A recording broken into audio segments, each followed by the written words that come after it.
What is up? I am on this stamus 29 with the damage from the tree, the impact damage, and there's basically, this is hard to see because there's actually not much to see in the way of damage. As far as the paint, I've already separated all this rub rail and all that kind of stuff because most of the damage to the boat is actually to the separation inside and that kind of thing, right? And then there's some small cracking from the impact where the tree hit. You know, you really can't see it because it's very light, but I'll have to grind it all out and that kind of thing. But it's about a foot area, and all of the, it would seem anyways, all of the impact or the brunt of the impact was taken from that separation. But the customer on the side of the job that he was having insured for the tree was having me do some work down here on the stringers, you know, on the horizontal stringers here, all the wood. That had some light moisture damage. All this wood is taken off. I had some separation, and then you can see there's some wood that was rotten here, and not so much on this side, but you can see that it's still wet. I've got some lamps going, that kind of thing. Now, initially, I told your customer, Dan, for the life of me, I forget his last name at the moment, but I'm sure that'll be written on all this. I told Dan, you know, there was some other, like after the fact, you know, I priced him for all these stringers to do the job. After the fact, there was some separation between the bottom of the hull here and the bulkhead here that separates this gas tank area. That's what all this is the fuel tanks that sit on top of this. And basically, I've been trying to dry this out. So, you know, I noticed that there was some separation here and there was water. I left this one actually here. You can see it where it's cracked. And this is a big chunk of fiberglass I had to cut out.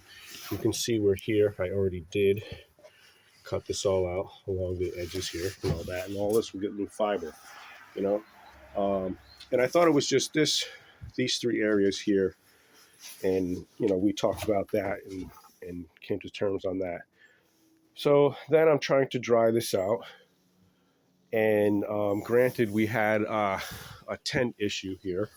His cover is a little bit old, and it tore, you know. And I put a new tarp over it. So we had a little bit of a struggle with the water, so I didn't give it much thought. You know, I just want to dry all this up and get it done.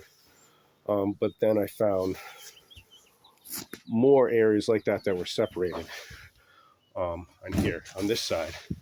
And I've already cut all here, like I just showed you, all the way around, okay? So this is more or less the entire section of this was separated, and that's not really normal, you know, without an impact. And on the opposite side, it's the same thing that I haven't cut it yet, okay? But it's not the entire thing. It's only like a 3-foot section, okay? That runs from here. You can see it's wet under there. And this is how I notice it because there's a lot of moisture. And you can also see here, if you can see, that it's moving. See that? So it's all separated from the base down there. And again, that, you know, it can't come from any impact. And there's nothing underneath that's damaged or anything like that. So my thought was that this is certainly part of the impact that happened with the tree, and should probably be covered. I don't know if it's normal for you guys to revisit claims or anything, but it is significant damage, and I think it's fair that Dan resubmit his claim. And you can see here, just to detail it out a little bit further, why I believe this is the case. you have your 3-foot section here, which is on the opposite side of the impact, and it gets sort of less and less from the other side. You know, you've got a 6-foot area with the entire separation.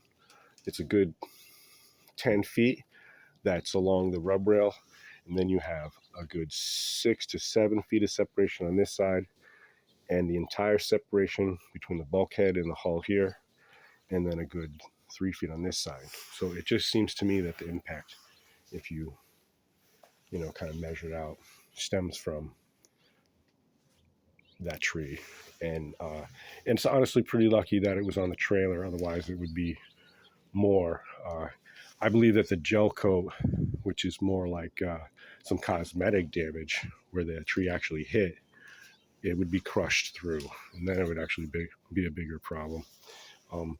It is quite a bit of work, obviously, but it's not finished work where I have to polish it back out. This will be all rolled over with gel coat, which goes much quicker, obviously, than polishing and bringing everything back to a high finish. So I don't know. I figured it'd be easier to explain over video. I have just assumed that this needed to be done, and there is, I believe, nearly enough materials, so it's just a labor cost. I think we're going to order a 5-gallon bucket of resin, regardless, and just go from there. So, but I just continue to cut it all out. Today I'm going to finish these other pieces that I noticed. We're going to be glassing this all together today, regardless, and just hope that all things considered, that the claim could also be reconsidered. So, anyways, thanks again. Have a great